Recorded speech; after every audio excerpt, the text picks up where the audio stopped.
Magandang araw po sa ating lahat. Ang iginuhit ko ay para sa tulang pinamagatang The Song of Maria Clara na isinulat ng ating pambansang bayani na si Jose Rizal. Ito ay mula sa kanyang nobelang Noli Me Tangere at inawit ng tauhang si Maria Clara.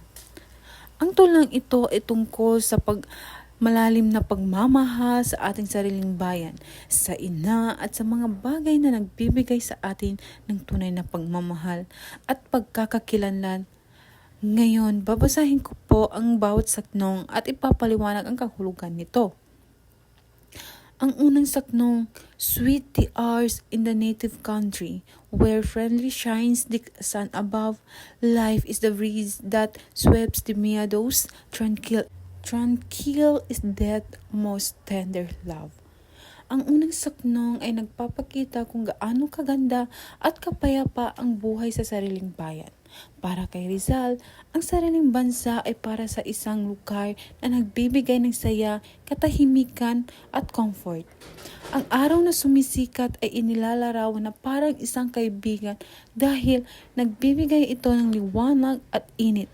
Ang hangin naman na dumadaan sa mga parang ay inihahalin tulad sa magaan at payapang buhay. Ipinapakita dito na ang pinakamahalagang bagay ay ang pagmamahal para sa isang taong tunay na nagmamahal sa kanyang bayan. Napakahalaga ng sariling lupain dahil dito siya ipinanganak, lumaki at nagkaroon ng mga alaala. Warm kisses on the lips are playing as we awake to mother's face. The arms are seeking to embrace her. The eyes are smiling as they gaze. Sa ikalawang saknong, ang bayan ay inihahalin tulad naman sa isang ina. Parang isang anak na paggising ay agad na hinahanap ang kanyang ina.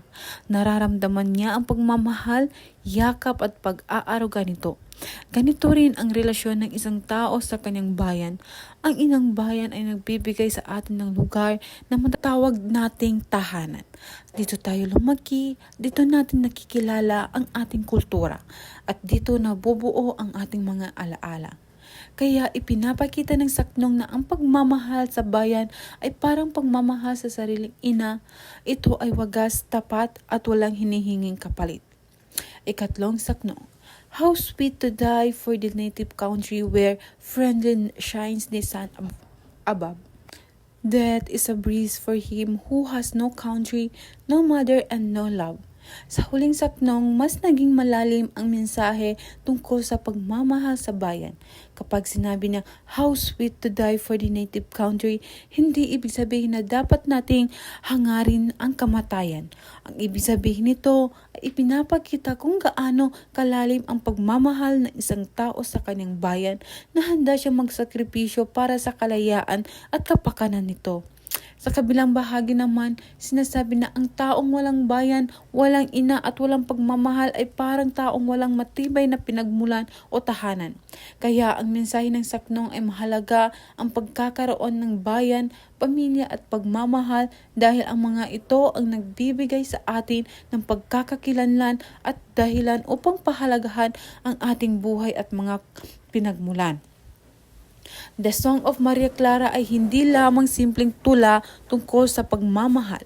Ito ay nagpapakita ng malalim na pagmamahal sa sariling bayan at sa isang bayan. Ipinapaalala sa atin ni Rizal na dapat natin pahalagahan ang ating pinagmulan, ang ating bayan at ang mga tao nagmamahal at nag-aaruga sa atin. Sa madaling salita, ang bayan ay parang ating tahanan at ina. Dito tayo nanggaling, dito tayo lumaki at dito natin nararamdaman ang tunay na kahulugan ng pagmamahal at pagiging bahagi ng isang bansa. At iyon lamang po ang mensahe ng aking drawing at ng tulang The Song of Maria Clara. Maraming salamat po.